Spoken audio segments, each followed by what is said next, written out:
Okay, welcome everyone. I'm very happy to be here today with our guest, Erik Voorhees. This is a special edition of the Genesis Mining Education Center. So a special edition because it's Oktoberfest time, so my outfit is not the typical mining outfit we wear in our farms in Iceland and the other countries in the world, but it's just because it's Oktoberfest. And for the ones of you that do not know what Oktoberfest is, it's some kind of huge tents, a huge place with a big crowd of people. Everyone is drinking beer, then singing songs together, drinking more beer, having a party, drinking even more beer, and everything is great. So that's the Oktoberfest. And for this very special event, we have a very special, very famous guest. As I said, Erik Voorhees is today with us. Erik actually doesn't need an introduction. He is kind of in Bitcoin from the very beginning. So when I joined Bitcoin in around 2011, I already know Erik is a big guy in Bitcoin. And he has not only founded a number of very interesting companies, like Coinapult, he was involved in Satoshi Dice, now is doing Shapeshift, which is also very famous. But he is also a good or excellent writer, speaker, and I would even say philosopher, because you're thinking a lot about money, how it works, and freedom, and so on. So he is thinking kind of beyond the Bitcoin thing and taking it into the bigger picture. Welcome. Thank you for the introduction. Very good to be here. Yeah, great. So what our viewers are interested in is, of course, Bitcoin and the cryptocurrency world.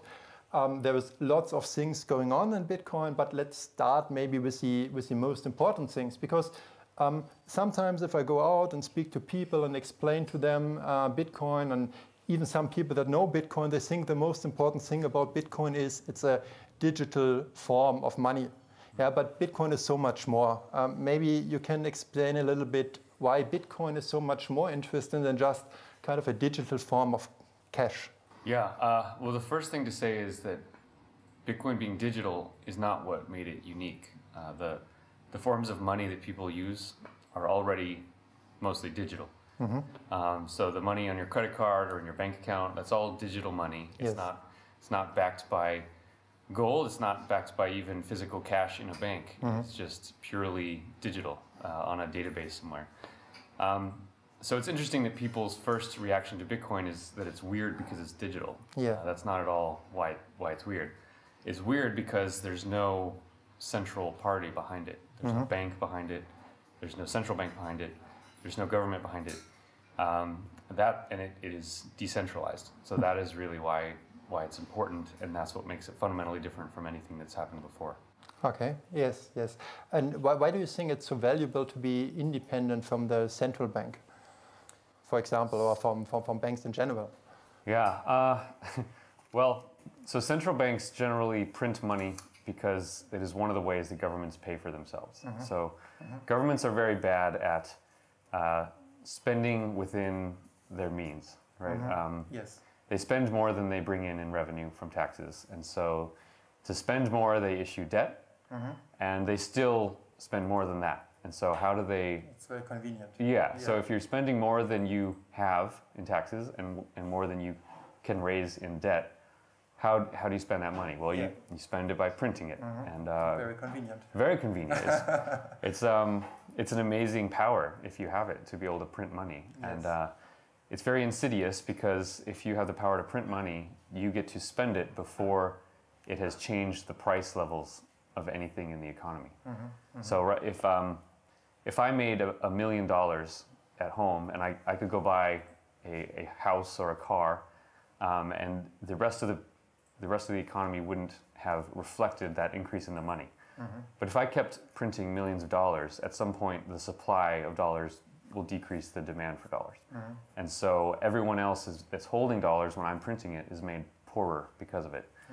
But if it happens slowly enough and over a large enough market, it's very hard to detect, very hard to feel.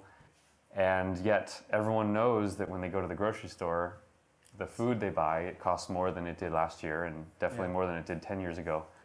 And they all seem to think that that's some sort of natural phenomenon, like lightning or rain, that prices go up. Yeah.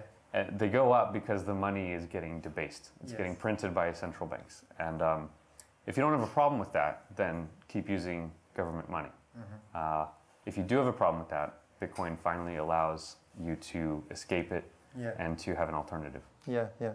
I think I once read that just in addition to that, that I think the US dollar since 1920 or so lost 98% or so of its value. So it's really crazy if you think about it. So here's a crazy statistic. So the US dollar was for most of its history backed by gold and silver. When the US was formed, 1776, from that point until 1912, when the US central bank called the Federal Reserve was created, the dollar was relatively stable. So $100 at the start of the country in 1776 would buy you roughly the same amount that it would 150 years later in 1912, which is crazy. Yeah, yeah. And it would actually buy you slightly more than it did 150 years before. And then for a number of reasons, which are a little too nuanced to get into right now, the central bank was created in large part to preserve the value of the dollar, which had been stable for 150 years. Kind of ironic, yeah. Yeah, and since it was created to stabilize the value of the dollar has declined by 98% since then. Crazy. Really so crazy. You can't have a much worse record than that. And it's really tragic that most Americans don't know that. And America's not unique. Every country in the modern world has central banks that deflate.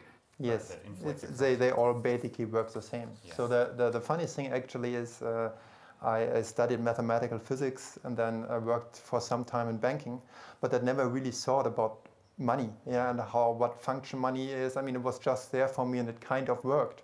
Yeah. And then I found Bitcoin and I was thinking more and more about money, and I understood the concept of money only because I looked into Bitcoin.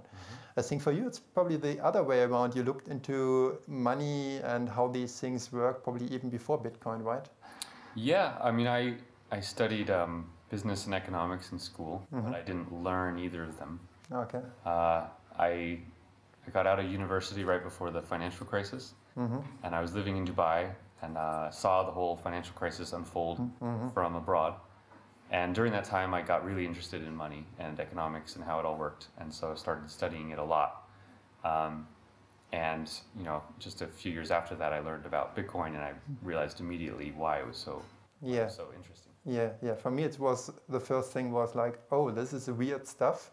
And I was kind of, maybe I don't need it, and maybe it's kind of something weird. Yeah, exactly. And you can generate your own money, and there is some pseudonym guy who created it, and it's only digital. And I was like, oh, what is it? Yeah. But luckily, I continued reading the article. And after a couple of days and more reading, I thought, wow, this is genius. This is really, really a genius concept. So, it's hard for some people to understand when something's worked in a certain way for so long. That a different way might be better. Yes, because you are born into this fiat money system, and for you it's a absolutely natural thing that the state is printing the money. Yeah, and people spend their whole lives chasing after money. And, you go to work to get the money. Yes. Right. Yes. And to have a different kind of money come out sort of is an uncomfortable challenge to not just the other form of money, but to your own life. The thing that you care so much about is being challenged by something, and that makes a lot of people very uncomfortable. And understandably, a lot of people, I think, reject it outright because they just don't want to think about it. Yeah, correct. So Bitcoin has very interesting properties, like it's kind of very easily transferable. You do not even know or have to know where your counterparty is. It's kind of an email, so it's kind of a very good way of transferring value from one person to the other. It's divisible and so on. So you have all these nice property. What you sometimes read in the forums and discussion is the term anti-fragile. So Bitcoin is anti-fragile. Can you explain to our viewers a little bit what anti-fragile mean? Yeah. So many systems and things that people make are fragile. So a building is a good example. You or a glass of water. A glass of water is very fragile. If it's harmed and the structure cracks or has any sort of flaw in it, the whole thing can fall apart. Yes. It's just it's done. Yes. Anti-fragile means that when something bad happens to it, it doesn't collapse, and it doesn't even get weaker. It might get weaker temporarily, but for whatever reason, it heals itself and gets stronger. So a good example is like a human immune system can be anti-fragile, right? Yes, Sometimes very good it's example. better to have some viruses or outside influences on your immune system so that it gets stronger because it's anti-fragile. Bitcoin has largely exhibited that property. It has had all sorts of drama and bad things happen to it, and Yes. lots of enemies Indeed. and difficulties. And each time these things happen, it hurts Bitcoin temporarily, but it fixes itself. And Gets stronger over time, yeah. yeah, it gets stronger over time. People adapt and change and build it. And it's an interesting thing to watch. Yeah, great. When I started and was in the beginning reading about Bitcoin, and in particular if it came to mainstream news, then it was always, yeah, Bitcoin is some sort of drug money, underground money and so on. And the focus has changed over time. It gets better. So people and the news understand that Bitcoin is not just to buy something on Silk Road or in the dark web, but it has many use cases. And in the kind of last year or so, the term blockchain became more and more important. And now you can read everywhere, blockchain, blockchain, blockchain, fintech, bank XYZ, they all want to go blockchain. Yeah, so blockchain is a kind of a new hype. For the understanding, Bitcoin uses a technology, which is blockchain, and it's a very important it's kind of the engine of the car. Yeah, right? But Bitcoin still is different from just being just a blockchain. Yeah, it has different properties, and there are other cryptocurrencies which also use the blockchain technology. Why do you think there are so many banks interested in the blockchain, but maybe less interested in Bitcoin? There's a few reasons. One is that the banks don't see any need for there to be a different form of money. An inflationary fiat currency helps them very greatly, and they are some of the biggest beneficiaries of the creation of that new money because they see it first, again, before the general price levels have risen. So that's not a problem for them. They don't want or need a different currency. Another reason is that Bitcoin has had this, in many circles, bad reputation as being connected with the dark web and drugs and scary things. And so if you're a manager at a bank and you know that this technology is interesting and important, if you go to your supervisor and say, we should look into Bitcoin, there's like an immediate reaction because he's heard of Bitcoin being bad. But if the technology called blockchain is around, you can go to your supervisor and say, hey, we need to discuss our blockchain strategy. Right? And now it's not about the currency unit, so it's not threatening to a bank. It's not as threatening. And it doesn't have the negative brand connotations that Bitcoin does. So immediately that allows, respectable people at a bank to talk about it and to explore it. Okay, yeah, that makes sense. Yeah. That makes a lot. But they are also discussing private blockchains these days. Yeah. Do you think a private blockchain, which is kind of just a limited number of users, can use it like some banks do it to settle something internally between them? Does it make sense from your perspective, this kind of use case, to have a private blockchain? I think the world of the future will have public blockchains and private blockchains. Okay. Private blockchains will definitely have certain uses for certain things, and in some cases will be better than a public blockchain. Yes. They can usually be much more efficient, much faster. Yes. And certain institutions just will not use something that they can't control each piece of. Yes. So they'll have their place, and that's fine, but those aren't really an interesting innovation. The interesting innovation is open public blockchains that anyone in any country of any age for any purpose can build on. Yes. This is why the internet became so popular and why the internet replaced AOL. Yes. AOL had this huge head start. It had millions and millions of users, but it was a controlled platform that only people could use in certain ways. And when the open internet that anyone could build on came out, it was No. Like Linux, for example, as well, right? There was a Windows system or DOS system in the beginning, and then something very small and only for the specialized hackers came along, a Linux system. And then it became bigger and bigger, and these days you have it on the mainframe computers, on the supercomputers, you have it on your mobile, it's everywhere. Most servers, most cell phones in the world run on. So it's always exactly this kind of open source system where people can build on the technology without being or getting into a problem with a company that controls everything. Yeah, right? And if you think about the value of these networks is from what's built with them, it's built on them. There's no way that a company or a group of companies, however big and powerful they are, can ever come up with enough content or innovate fast enough for everyone to grow faster than an open network that anyone, anywhere can build on at any time. They're too... It's not even a competition. Yeah, that's also a thing, but in some games, people understand that users create a lot of the content, and they kind of even give incentives to players to create additional content for the game. Yeah, so it's an additional value. Facebook is a good example of this, right? Facebook is hugely popular not because this Facebook company creates all the statuses for its people, people find interesting. It's because anyone around the world can post about themselves and update things and contribute content. Yes, right. It was, as I said, some of these banks are now looking into these private blockchain. Yeah, they sometimes try to build solutions, and I think, as you mentioned, they sometimes have special requirements. Sometimes they even need a backdoor for the regulator because they don't want that the other bank sees what's going on, but they want that the regulator has, or they have to give a backdoor to the regulator to prove to him what's going on. But there's also some banks that are interested in this other cryptocurrency called Ethereum.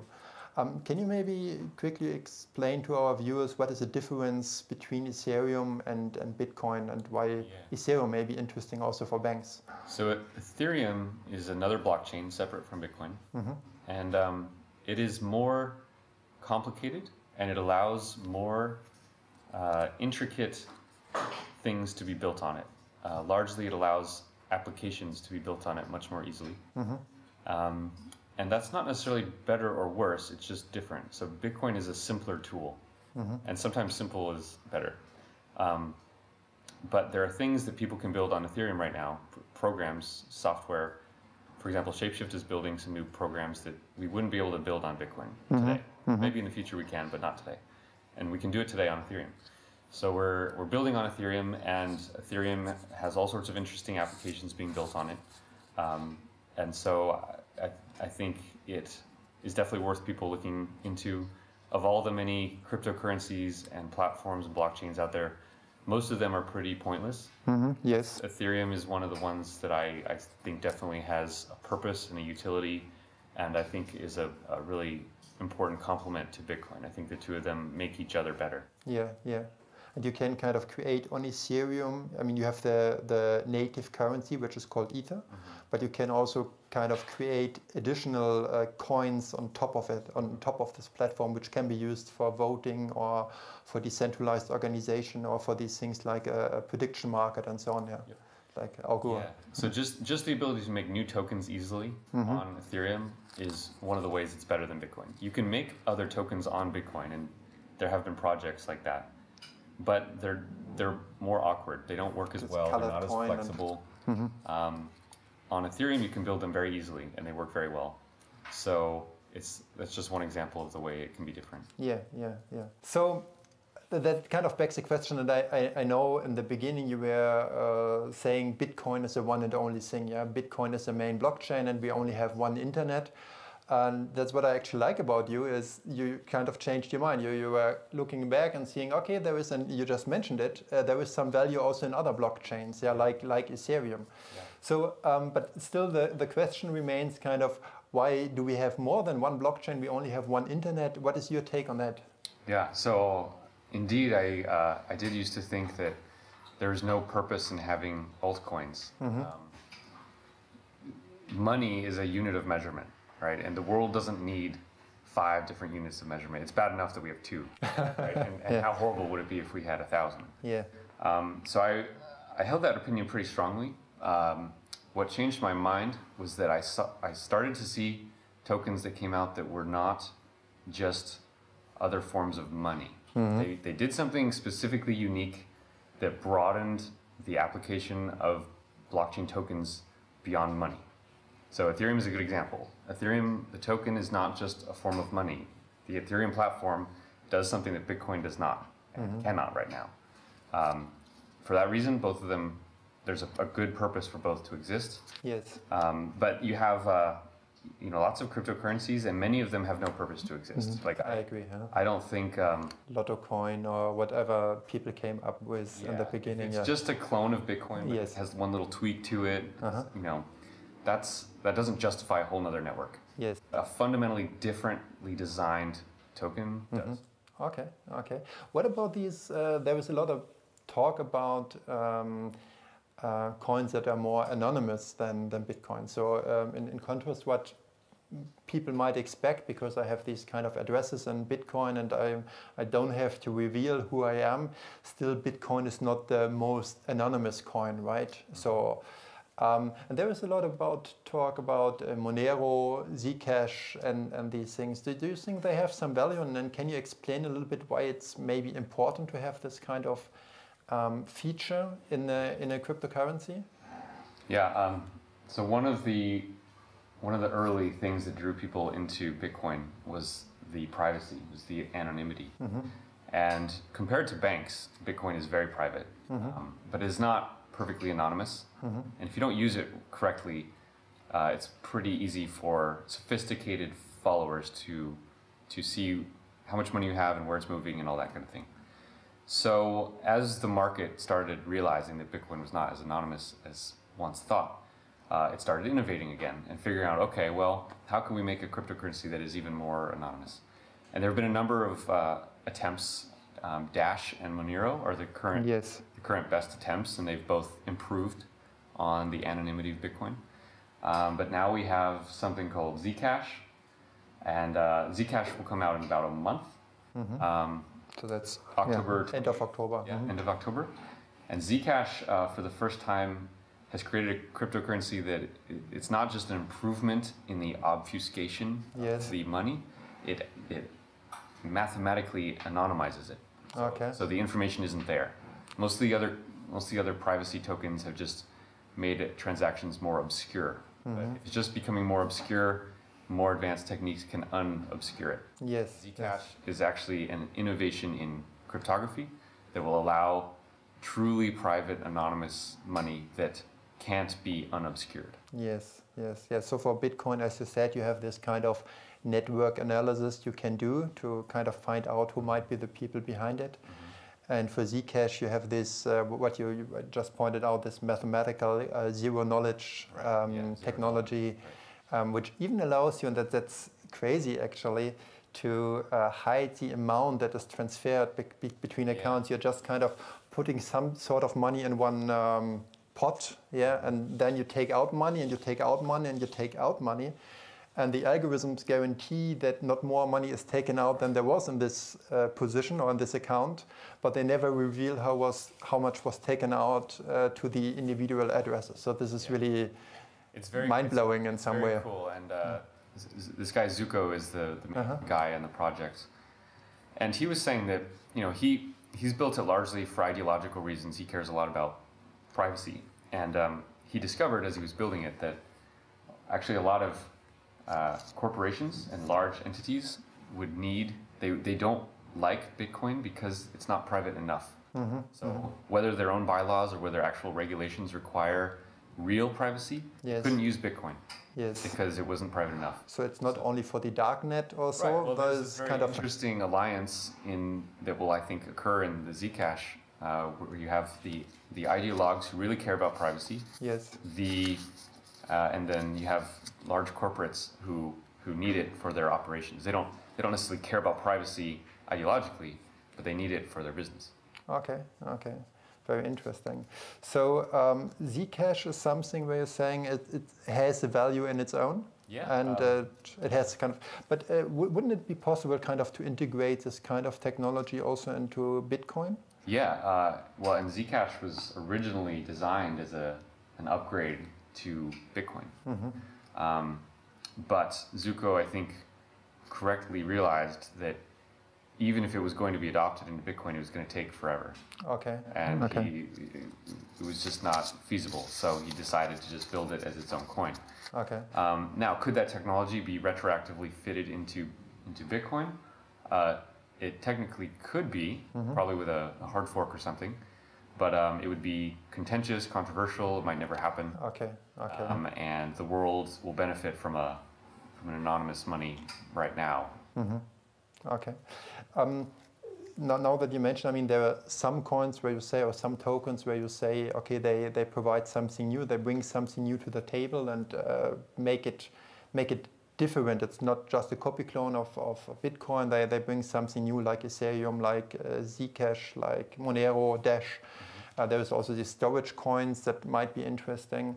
I know you have looked a lot into these altcoins, and you're also having this platform, Shapeshift, which is extremely popular, integrated in a lot of services these days, a lot of applications. Can you explain to our viewers what Shapeshift is about, and why is it a product everyone should use? Yeah. So Shapeshift is an instant exchange for blockchain assets. So it's a way to convert from any leading blockchain asset into any other, right? So Bitcoin to Ethereum, Ethereum to Monero, Zcash to Dogecoin, whatever coins you want. And our innovation, the thing we did differently, was that we don't require any user accounts at all. Okay. We don't even have user accounts. So how does it work? How does it work then? So it's much like a vending machine, right? If you walk up to a vending machine and you want some candy, yes, you don't have to sign up with an account at the vending machine, right? You put your tokens in, and out comes a candy bar. Okay. The machine has an inventory of each thing that you might want, and it just follows a protocol and spits something out if you put in the right money. So Shapeshift is very similar. We have an inventory of each coin. And if you give us a Bitcoin and you want a Litecoin, we send that to you right away. Okay. So this makes it much faster and more convenient, but it has this added advantage of being a lot safer. And anyone in the Bitcoin world knows about the exchanges that have lost millions of dollars because they got hacked and people had all their money with them. It's been a really big problem in the industry. And as secure as you can make your platform, if it's holding customer money, there's always a risk. Right? So we built an exchange that doesn't hold any customer money. Oh, that's great. Yeah. I like the analogy, Shapeshift is a candy machine. Yeah. Very good. Thank you very much for your time. Sure. It was a pleasure having you here. I think it was a great value for our viewers. Thank you very much, Erik. Thank you. Thanks.